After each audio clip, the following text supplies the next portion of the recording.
സ്വത്തിന്റെ പാതി ഞാൻ നിന്റെ പേരിൽ എഴുതി തരാം. അതാണല്ലോ അതിന്റെ ഒരു ശരി. ശരിയാ, അത് ശരിയാ. ചന്ദ്രിക ഈ തറവാട്ടിൽ നിന്ന് ഇറങ്ങിപ്പോയപ്പോ എല്ലാ ബന്ധങ്ങളും അറുത്തുമുറിച്ച് കാൽക്കാശിന് ഗതിയില്ലാത്ത ഒരു മാധവൻ നായരോടൊപ്പമാണ് പോയത്. അതെ, നിയമപരമായി ആ ബന്ധത്തിന് യാതൊരു വാലിഡിറ്റി ഇല്ലെന്നും അമ്മാവനും അറിയാം, എനിക്കും അറിയാം.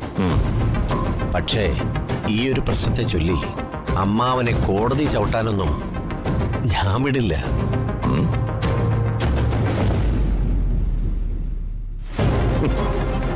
അതിനൊന്നും എനിക്ക് താല്പര്യവുമില്ല. പക്ഷേ നമ്മൾ അമ്മാവനും അനന്തരവനൊക്കെ ആണല്ലോ, പരസ്പരം നാറ്റിക്കാൻ പാടില്ലല്ലോ. രക്തബന്ധത്തിന്റെ മാഹാത്മ്യം അറിയുന്നവനാണ് ഈ പ്രകാശൻ. ആണോ? വളരെ നല്ല കാര്യം.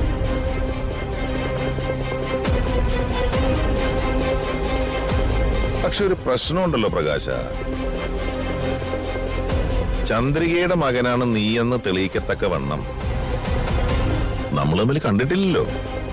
കണ്ടിട്ടുണ്ട് അമ്മാവ, ഒരു ക്ഷേത്രത്തിൽ വെച്ച് കണ്ടിട്ടുണ്ട്. പിന്നെ റിസോർട്ടിനടുത്തുള്ള ഒരു കാവിൽ വെച്ചും നമ്മൾ കണ്ടിട്ടുണ്ട്. കുടുംബത്തിന് പേരുദോഷം വരുത്തി വെച്ച നീയാണോടി ഇനി അനുഭവിക്കാൻ പോണത്.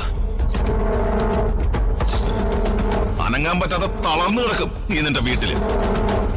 എന്നാ അമ്മാവൻ അതൊന്ന് പിൻവലിച്ചേക്ക്. എന്റെ അമ്മയെ പറഞ്ഞാലേ കേട്ടു നിൽക്കാൻ എനിക്കാവില്ല. നീ എന്ത് ചെയ്യൂടാ ചേർക്കാൻ? എന്റെ കൈ കരുത്തി ഞാൻ അറിയിക്കും. വേണ്ട.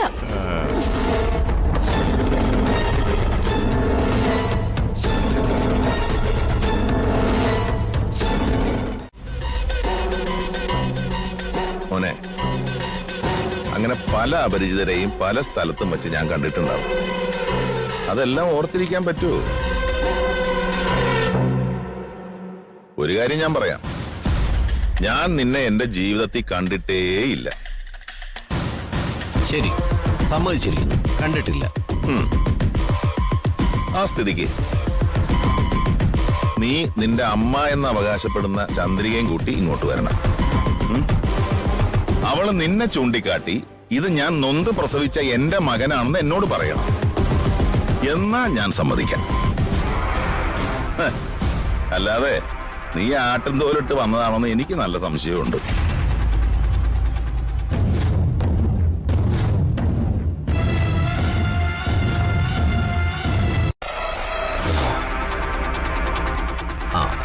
അമ്മ ഇപ്പൊ സ്ഥലത്തില്ല, എവിടെയാണെന്നൊരു അറിവുമില്ല. പിന്നെ ഞാൻ റേഷൻ കാർഡ് കൊണ്ടുവന്നിട്ടുണ്ട്. ദാ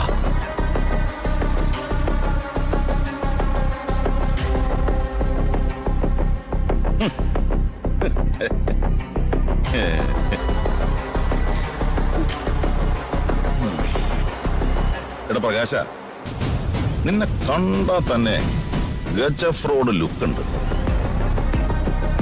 ഞാൻ ആരാണെന്നും എന്റെ റേഞ്ചും സ്റ്റാറ്റസും എന്താണെന്നും ഒക്കെ. കൊച്ചനെ, അതിനെക്കുറിച്ച് നിനക്ക് വല്ല വിവരമുണ്ടോ?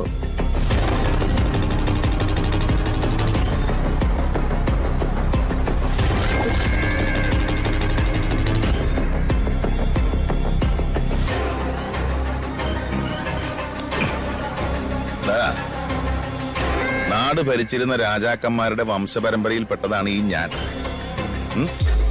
രാജഭരണമൊക്കെ മാറിയെങ്കിലും ഇന്നും സർക്കാരും ജനങ്ങളും അതേ കണ്ണുകൊണ്ടാണ് എന്നെയും എന്റെ കുടുംബത്തെയൊക്കെ കാണുന്നത്.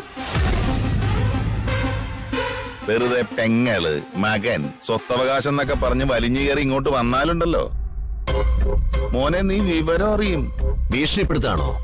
അയ്യോ, അങ്ങനെ ഭീഷണിപ്പെടുത്തുകയും പേപ്പടി കാട്ടുന്ന രീതിയൊന്നും ഈ വർമ്മയ്ക്കില്ല.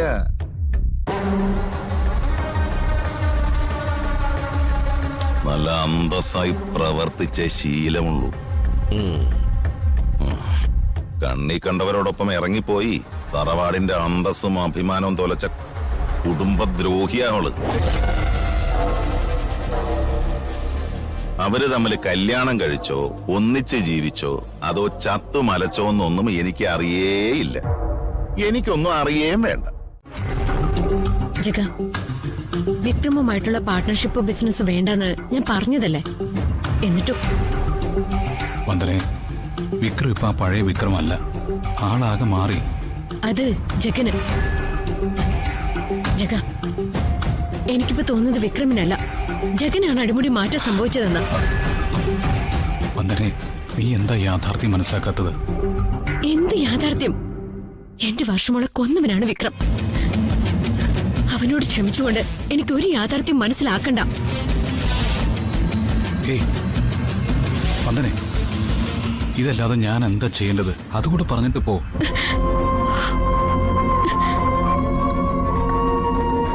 ഇപ്പൊ ഈ വീട്ടിൽ കാര്യങ്ങൾ നടക്കണമെങ്കിൽ പണം വേണം. പണത്തിന് എന്താ ഒരു സോഴ്സ്? നീ ഇപ്പൊ പറഞ്ഞില്ലേ ദിയമോക്ക് എക്സലന്റ് അവാർഡ് കിട്ടിയെന്ന്. ആ സ്കൂളിൽ പഠിക്കാൻ മാസത്തിൽ കെട്ടേണ്ട തുക എത്രയാണെന്ന് എനിക്ക് വല്ല നിശ്ചയമുണ്ടോ? ഈ വീടിന്റെ വാടക കൊടുക്കാൻ നിന്റെ പ്രകാശേട്ടനോ അച്ഛനോ ഇല്ലിവിടെ. പ്രകാശേട്ടനെ കൊണ്ട് ഉപ്പ് മുതൽ കർപ്പൂരം വരെ വാങ്ങിപ്പിച്ച് സന്തോഷത്തോടെ വെച്ചു വിളമ്പുന്ന നിന്റെ ഏട്ടത്തി ഇപ്പൊ ഇവിടെ ഇല്ല. അപ്പൊ പിന്നെ ഒരു ജോലിക്കും പോവാതെ ഇതിനകത്ത് കയറിയിരുന്ന് ഭാര്യയും കുഞ്ഞിനെയും പട്ടിണിക്കിടാൻ ഞാൻ തയ്യാറാവണോ? പറ.